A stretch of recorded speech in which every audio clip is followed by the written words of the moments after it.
Canon law is so exciting I didn't need a PowerPoint. So my name is Father Mark O'Connell, and I am the Judicial Vicar, and I'm also a Vice Chancellor. But neither one of those hats is what I'm wearing in front of you today.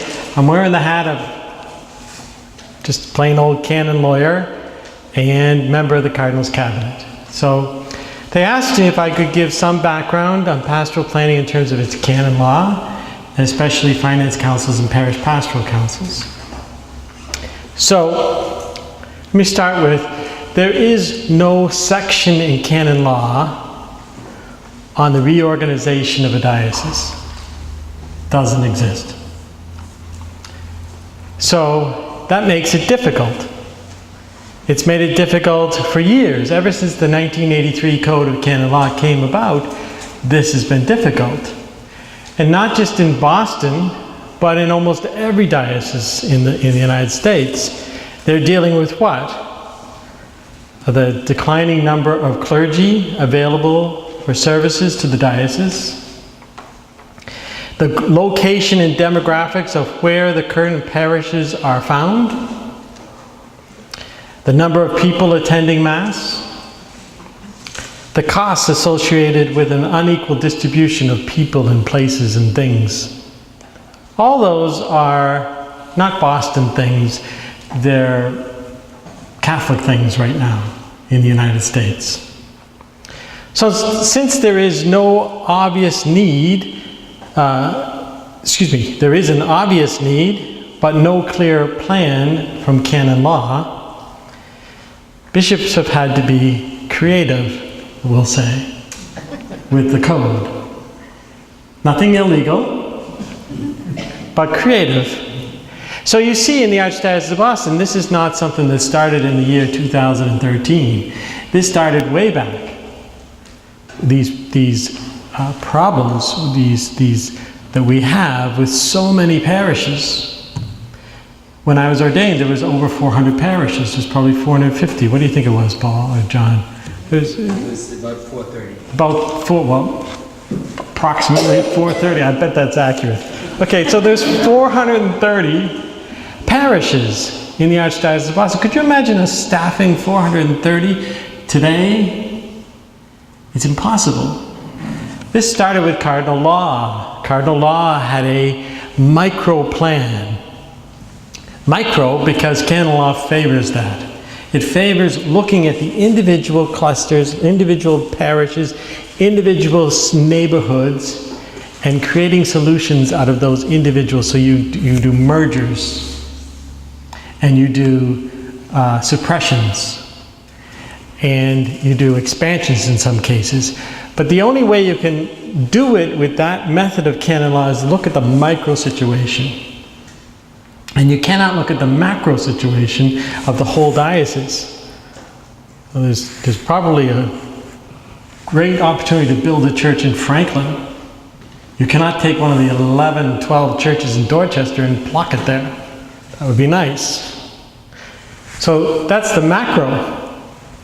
So Cardinal Law closed and merged tons of parishes in his time with literally, very little protest, very little pushback. It all happened. But our next phase, can't say the same thing about, and that is the wonderful reconfiguration of happy memory. And reconfiguration was necessary. Not all the ways it happened, not all the things that happened in it were necessary.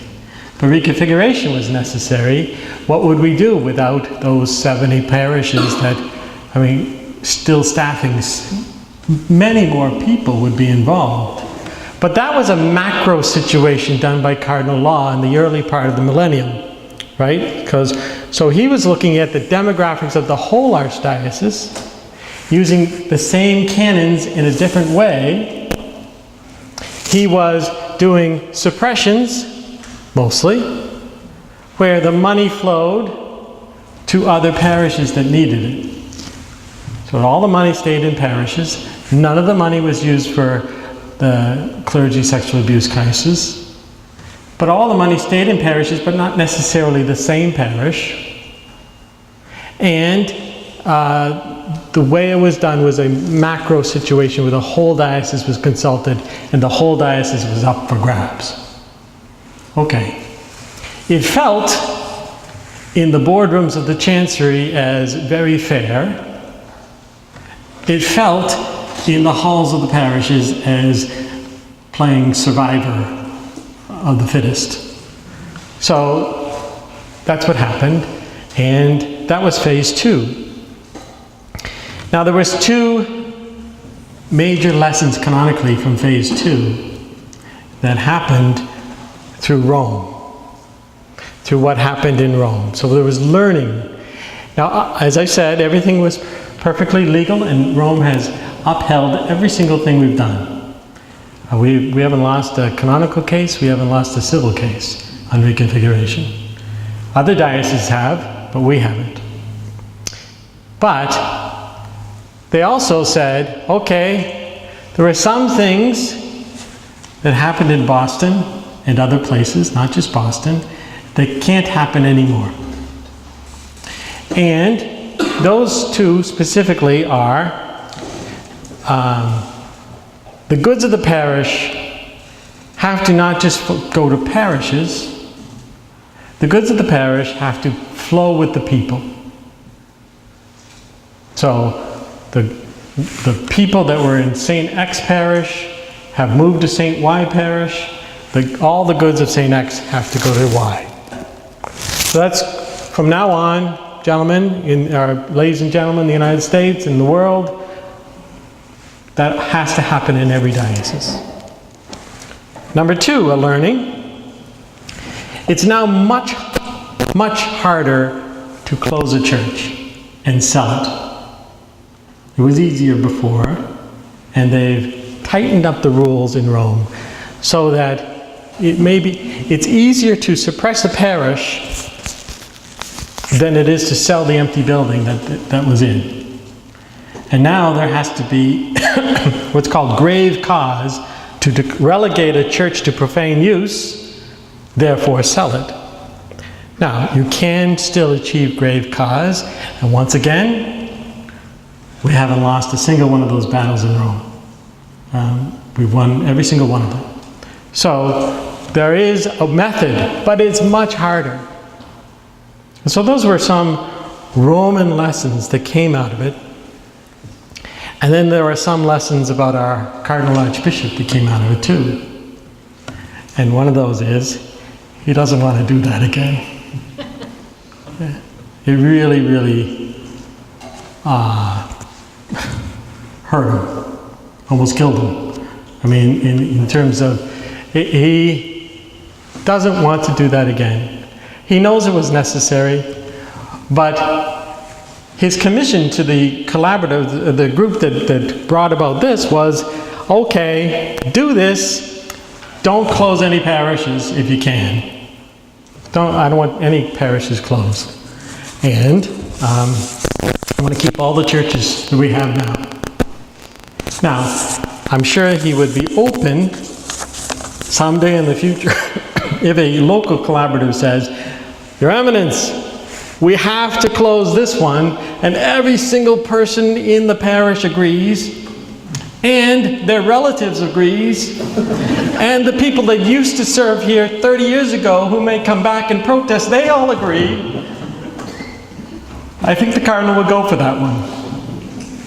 Other than that, I don't see him selling. Did you see him selling the church, Paul? No. Did you see him closing a parish, Paul? He's made that pretty clear to us. He's made it clear. Okay, because that's where he is at this moment. So, phase 3 comes along. In this decade, we're in a third and a brand new phase, disciples in mission, which you all know about, pastoral planning, and a great deal of effort and consultation has gone into this plan, along with diligently consulting the people of Boston, the Archbishop, and his representatives diligently consulted Rome. How do you win all those battles in Rome that we've won? You lobby Rome. You get to know Rome, they get to know you. You send people over. Some of them, Father Bob Oliver, stay. And you learn what's acceptable, what's not acceptable. And then those things that are unacceptable are not part of disciples in mission. So there's an awful lot of consultation that happened so that, one, we're okay, and two, we're not vulnerable to people hijacking parishes and people protesting everything to Rome. We're much less vulnerable because we're on the same page as Rome in disciples in mission. And although it's specifically tailored to this body, in order to make disciples in mission satisfactory for Rome, our planners had to first make the plan palatable to Cardinal Sean, and this is a high standard. And for Cardinal Sean, this is all about filling the churches we already have. That's what it's about. It's about the new evangelization and filling the churches. Let's stop closing churches. Let's create a plan that fills the churches. And we can only do that through the new evangelization. There's really no other way. Reaching out to the people that are not in the pews is the only way to fill the churches. We're not going to fill them by doing status quo. Status quo is not working. Plain and simple. So we have to, that's what Cardinal Sean wants. We have to keep them open, however, recognizing that we have a serious lack of clergy, more specifically than the serious lack of clergy, is frankly we have a serious lack of people that can be pastors. Priests that are capable pastors. You know, there's a lot of sickness, a lot of stress, a lot of old age, lots of old age in our priests. And do we have 291 capable pastors? I don't think so. We don't have that.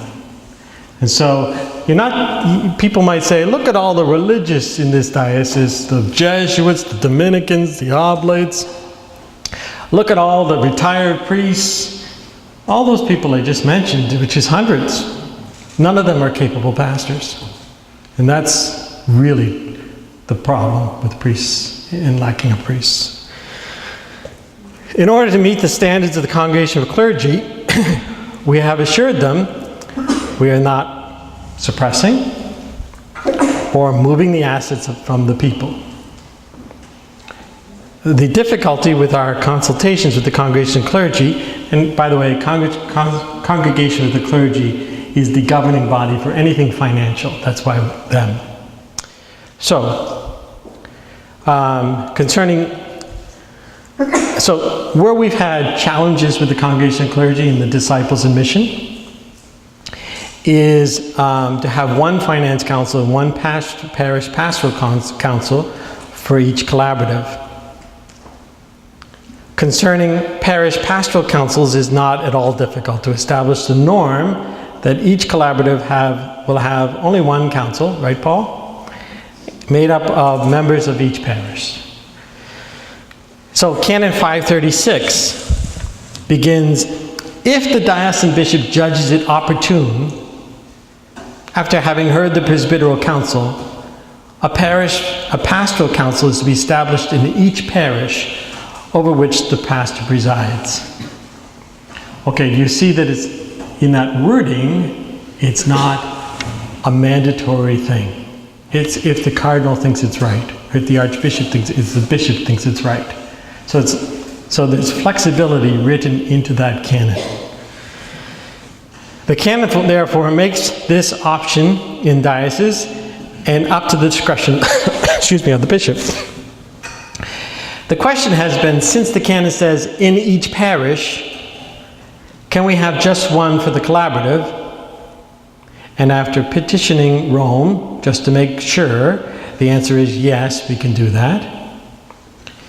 Cardinal Sean has judged that this is the best way to move forward, and so he's made this the way we're moving forward. You saw a decree, and he did consult with the Presbyteral Council. So that one, relatively easy.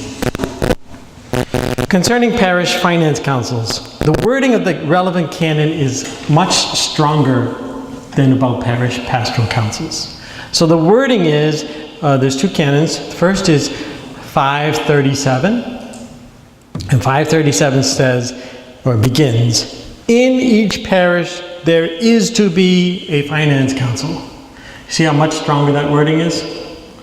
There isn't any discretion of the bishop. This is in every parish in the world, there is to be a finance council. Now, most of you, or many of you, know that parishes are an entity in law, that they're not persons, they're called juridic persons. In other words, in canon law, what's a corporation called? A corporation is called a juridic person. Okay, does that make sense? So parishes are juridic persons. There's another canon, Canon 1280, which states that each juridic person is to have its own finance council, or at least 2 counselors. You see that the language makes it mandatory and not an option, so the hurdle to get 1 finance council for each collaborative is greater. Why do I call it a hurdle? Because not every collaborative, but most pastors do not want multiple councils. Now, there could be an individual situation where the pastors think that that's best to go, on Thursday night to this parish finance council, and Friday night this parish finance council, and if you have 3 parishes another night, I mean, that's a lot of meetings. It's not just 10 anymore, it's 30. Okay, so it's not practical to have 3 parishes and 3 finance councils that meet separately. Nevertheless, the law says in each parish. So we have to be, again, a bit creative, and once again, consulting Rome, consulting congregation clergy, making sure we're on a good plane. All right, so after consultation with Rome, explaining the practical nature of having 1 council made up of members of each parish, and their answers have been less definitive and less permissive. So therefore, the original plan of Disciples in Mission was adapted. So the original plan, Disciples in Mission, indicated there would be 1 finance council. Like phase 1, you're all guinea pigs, right? That's what you are. We're learning from you. Well, we're learning from Rome as well, and we're adapting as we go. This is a very flexible plan, making it right for the Archdiocese of Boston, and so that was changed. So now it's no longer that there be 1 finance council. However, you still want to make it practical. As a result of this, you see from where the various options you're presented, or you see, come from. So, what is current, cutting edge of Disciples in Mission are option A and option B. Option A: 1 particular group of people can constitute the finance council of each parish finance council in the collaborative. The members of each separate parish finance councils are the same members. This means having the same pastor for each parish of the collaborative, and if applicable, the same parochial vicar of each parish of the collaborative. They would be responsible for advising the pastor with respect to financial matters affecting each of the separate parishes, and consequently those affecting the collaborative. This will allow the members to have 1 meeting in which they give advice to the pastor distinctly for each parish, and separate minutes should be kept for this parish finance council. So that's one option that may work in your collaborative. Again, we'll see what works, right? But it's the same people, commissioned twice for 2 different parishes. Option B: have different members of each parish finance council, possibly, but not exclusively are required, parishioners of each respective parish, the parish finance councils can meet together or separately as the pastor desires. So this is a distinct group of people, one for each parish, and they usually meet together. Is that fair, Paul? Okay, so those are the two options that are on the table now. But it's impractical in a collaborative not to meet together. It's literally impossible to fulfill disciples in mission and have completely separate finance councils. Okay.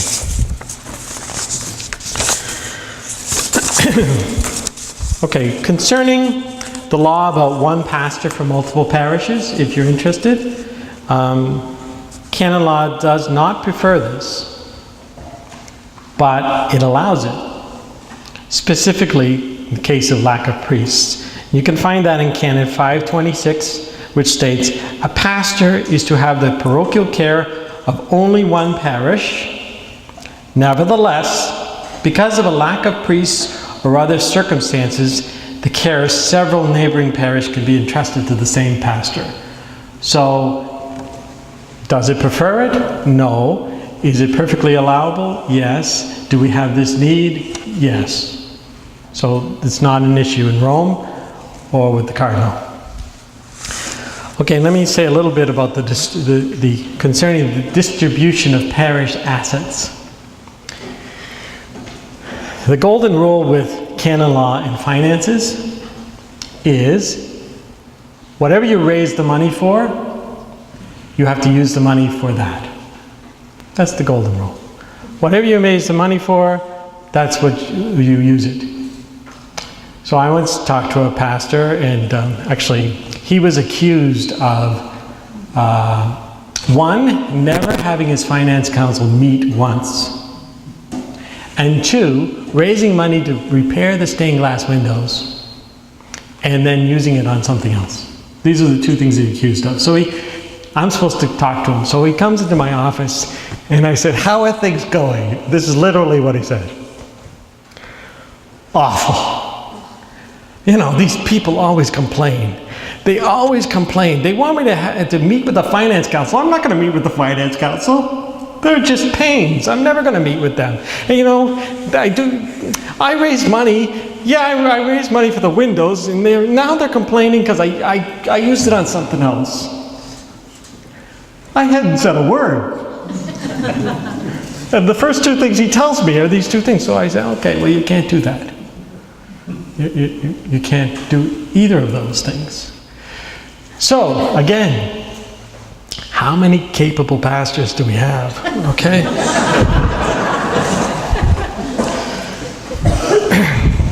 Concerning the distribution of parish assets, each parish must have separate books, correct me if I'm wrong, and pretty much separate savings. It would be wrong for a pastor who needs to repair the boiler of the church of a parish A to open up the books and use the money from parish B to fix the boiler of parish A. That would be wrong. However, it would not be wrong if the boiler was the rectory boiler and that's where the priest was living. See? Because obviously that rectory serves more than one parish. So both finance councils should be involved in that. So these are the kinds of things you gotta be looking at and making agreements for. Those are two separate things. Okay. It must be done completely openly and fairly. It would also not be wrong for both parishes to pay towards a DRE or pastoral associate that serves in both parishes. But that's not necessarily a 50-50 or 33-33-33 fit. Unless the parish associate, the pastoral associate, and the DRE worked 50-50 or 33-33-33. Or whatever, 25-25-25. What would be wrong is if parish A was billed for the services of a person who worked exclusively for parish B. These types of arrangements are quite common already in the Archdiocese, most especially with youth ministers. It's not something new. And these arrangements only work if there is a written agreement that is fair, monitored, and changeable as the collaboration, as the collaborative changes. And as Tricia said, you got to put it in the minutes because people forget. Maybe not a month from now, but 10 years from now they're going to forget. Okay. Whatever happens financially, there should be as many budgets as there are parishes, and each parish finance council should be active and alert to their particular circumstances that they're responsible for. Any questions? I'm ready. I wanted to say one thing before okay, go ahead.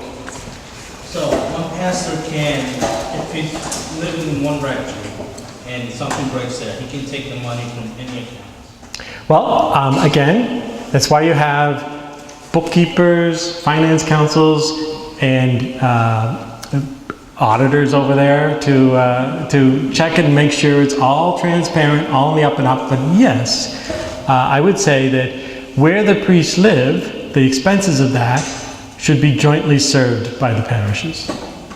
So if it's 3 parishes, then all 3 parishes should pay for it, not just 1 or 2. That's right. That's true. According to the formula allocation that they're using for all of the judgments of the parishes. I'm just here to put a canonical stamp of this is the way it's perfectly legal.